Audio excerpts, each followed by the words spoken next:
This is your lovely lucky. ఈరోజు మనం incomplete of love part 11 చూద్దాం. కొన్ని సంవత్సరాల తర్వాత కృష్ణ యూట్యూబ్ ఛానల్ 1 మిలియన్ సబ్స్క్రైబర్స్కు చేరుకుంది. అతని స్టట్టర్ క్లచ్ బ్రాండ్ చాలా పెద్దదైంది. మర్చెండైజ్, గేమింగ్, కోచింగ్, కార్సాపూర్లో సొంత స్టూడియో కూడా ఏర్పాటు చేశాడు. కృష్ణ వాళ్ళ నాన్న వయసు 70 సంవత్సరాలు దాటిన కొద్దిగా సహాయంతో ప్రతిరోజు నడవగలిగేవారు. కొడుకు స్ట్రీమ్స్ చూస్తూ గర్వపడేవారు. కృష్ణ వాళ్ళమ్మ కూడా సంతోషంగా ప్రశాంతంగా జీవిస్తుంది. అతని స్నేహితులందరూ తమ జీవితాల్లో స్థిరపడ్డారు. నాగా బెంగళూరులో సీఈఓగా కుటుంబంతో సంతోషంగా ఉన్నాడు. కార్తీ అమెరికాలో పరిశోధకుడిగా తన పిల్లలతో ఆనందంగా ఉన్నాడు. జయ ముంబైలో టీవీ స్టార్గా పేరు సంపాదించాడు. అప్పుడప్పుడు సోషల్ మీడియాలో ఒక లైక్ లేదా ఒక చిన్న మెసేజ్ మాత్రమే.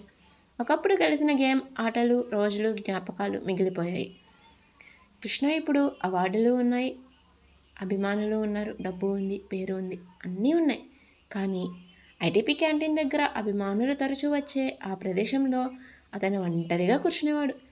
బైక్ ఆఫ్ చేసి గతాన్ని గుర్తు చేసుకునేవాడు.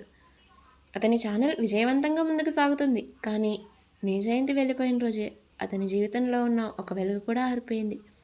స్క్వాడ్ జ్ఞాపకాలుగా మిగిలిపోయాయి. ప్రేమ మాత్రం శాశ్వతంగా దూరమైంది. గాలి వైపు చూస్తూ చివరిసారి నెమ్మదిగా ఇలా అంటున్నాడు, నే జయంతి, నా జీవితంలో అతి పెద్ద నష్టం నువ్వే అని. అతని విజయం సంపూర్ణం, కానీ అతని జీవితం మాత్రం అసంపూర్ణం. స్నేహితులు దూరమయ్యారు, ప్రేమ పోయింది. చివరికి అతను గెలిచిన మనిషిగానే నిలిచాడు, కానీ ఒంటరిగా. ఓకే గాయ్స్, ఈ స్టోరీ ఇక్కడితో ఎండ్. ఇది ఎండ్ మాత్రమే కాదు, చూద్దాం నెక్స్ట్ సీజన్లో నీ జయంతి అండ్ కృష్ణ కలుసుకున్నారా లేదా అనేది నెక్స్ట్ సీజన్లో చూద్దాం. This is the complete of అసంపూర్ణ ప్రేమ కథ, incomplete of love ending. Okay guys, ఒకవేళ ఈ స్టోరీ మీకు నచ్చినట్టయితే లైక్ చేయండి, షేర్ చేయండి, సబ్స్క్రైబ్ చేసుకోవడం మర్చిపోవద్దు.